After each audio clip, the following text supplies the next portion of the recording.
Ce projet, du coup, il est complètement novateur parce que c'est une pratique qui n'existe pas.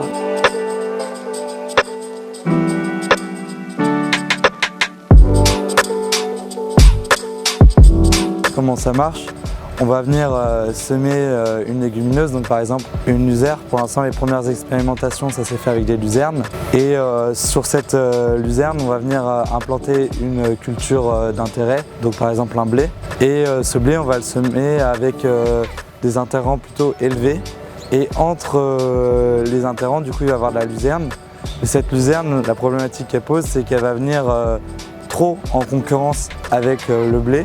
Du coup, on va venir la réguler mécaniquement parce que ça se destine essentiellement à des agriculteurs en agriculture biologique. Donc on va venir la réguler mécaniquement avec le prototype qu'on a fabriqué grâce à un rotor qui va venir tourner avec 2 rangées de couteaux espacés de 10 cm pour venir couper la luzerne et faire des petits tronçons de luzerne pour faciliter sa dégradation et donc restituer plus facilement la matière organique au sol.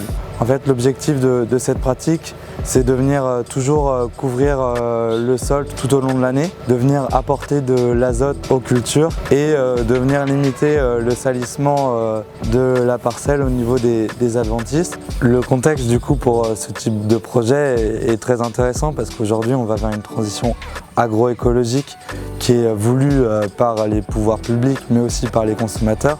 On le voit parce qu'il y a de plus en plus d'agribashing, donc des consommateurs, et qu'il y a de nombreux plans qui sont politiques pour promouvoir cette agriculture.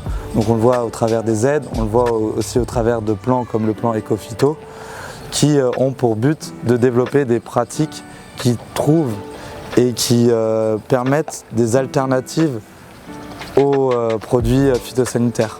Et donc cette pratique en est une en fait.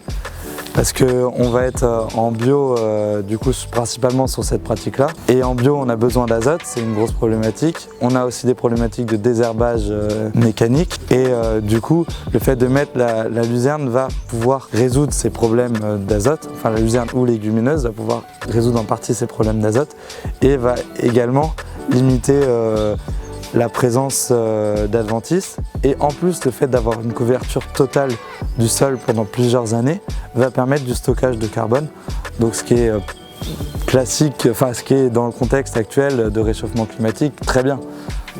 Du coup c'est un projet qu'on a mené avec AgriLab, donc c'est un projet qui est entièrement open source.